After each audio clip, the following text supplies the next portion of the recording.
So I thought I'd make a video in response to a lot of the bullshit I see out here on YouTube, especially from people like Blaire White, who somehow think that non-binary trans people are these evil bad creatures or they're transtrenders and all this other stuff. And I'm just going to say for the record, I don't understand non-binary trans people and their identities. I honest to God don't.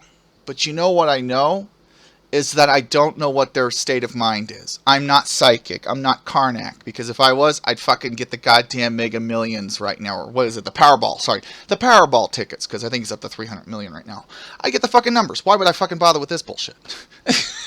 So, that being said, since I don't know what the fuck is going on in the mind of, say, someone like Milo Stewart, I'm not going to go and judge him and tell him how to live his life and how to transition and how to present as a man or non-binary asexual person. I think that's what he calls himself. And yes, I'm going to use he and him because that's what I believe he has actually said he wants his pronouns to be, because it's not fucking hard to use. If they said they and them, I'd probably still use they and them. Now maybe they and zer and a and er I'd probably have some problems with, because it's like, well, for one thing, they're not really multilingually friendly. At least they and them are, because there's some equivalent to that in other languages, but like they and zer, actually like zer or her is actually, I think, the equivalent of her in German, H-I-R.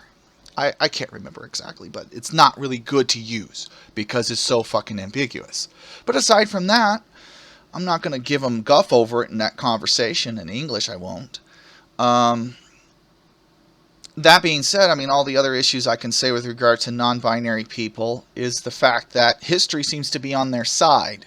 Like it or not, they have existed for a very long time, perhaps since the dawn of civilization as we know it. If you look at through the histories of various languages, especially variations of Old Jerusalem Hebrew, the current modern form of Indonesian, the Polynesian languages and histories, they existed basically forever. There were genders for people who were F to M, M to F, specifically like in the Old Jerusalem and in the Old Jerusalem Hebrew and then the Polynesian language, as well as some positions for pure androgyny, purely androgynous people and beings. I think for Polynesians it's Fafafin, but I think they have the inverse as well. So they've existed forever. They're all over the place. I mean, non-binary gender identities and gender roles basically are dime a dozen in history. So history doesn't pan out for people like Blaire White and company and those who share a more extreme position than her. And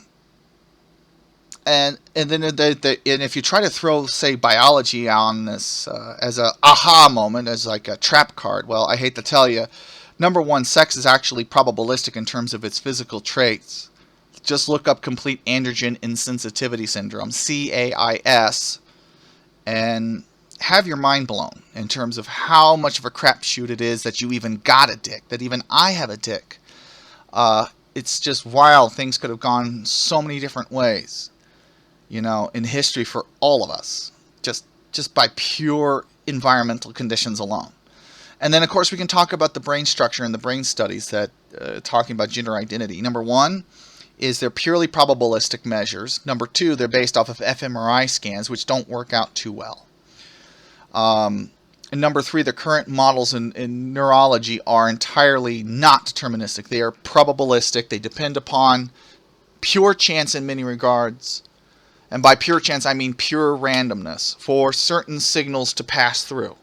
And this is actually natural if you really think about it, because with regard to the chemical part of the process, having a neurotransmitter lock in to place at the right time with all these other neurotransmitters, when the neuron is primed to fire, will cause certain signals to happen, and in some cases even extinguish certain signals. But to get a guaranteed result, it's just not there. So in terms of the neurological condition of gender identity, there's no perfect, neat, and nice model. Also, the people who came up with a lot of those studies that can be referenced, I think that there's this one guy who did a form of an fMRI study for male to female and female to males, and used baseline cis people.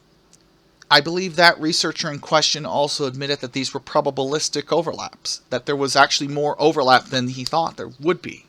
So we can't say that someone who's cis female is purely cis by an fMRI scan. We can't do that yet. And also, those fMRI scanners apparently had a bug in them, which has come up into question. And that's for almost every fMRI scanner, in fact, that everyone's been having issues with in terms of studies.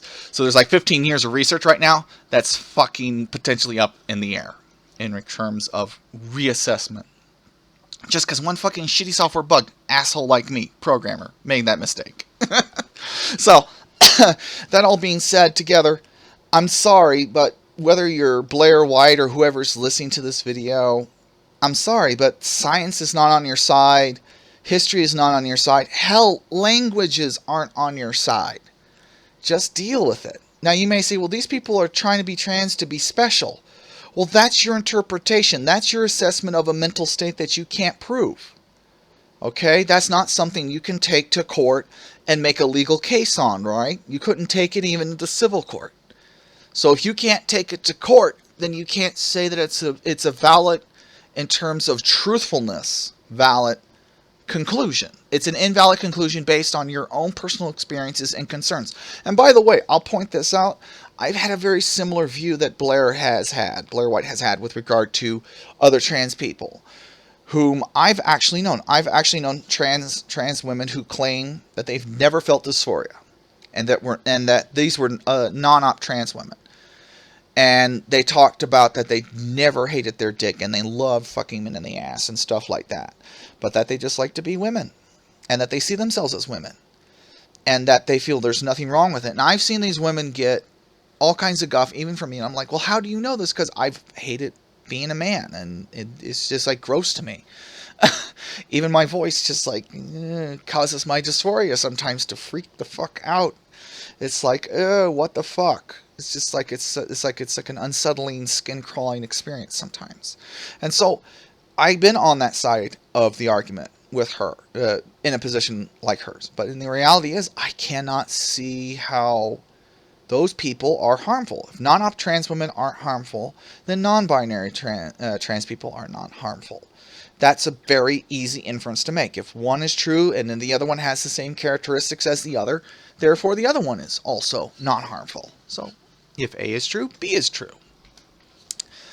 And so I can't really say that I can see anyone defending her position without violating some inherent consistency or requiring some significant scientific evidence and some significant historical evidence to be completely ignored, flat out. And that is like bordering on like, Soviet rejection of genetics kind of pseudoscience. Like, genetics is a bourgeoisie science. It's evil. It is meant to put down the proletariat. And it's like, that's the kind of stupid shit you're getting into, Stalin-esque kind of shit. So, just pointing that out. If you understand it now, good on you. If you don't understand it now, hate to be a bitch, but you need to go fuck yourself. Okay? And I'll leave it at that.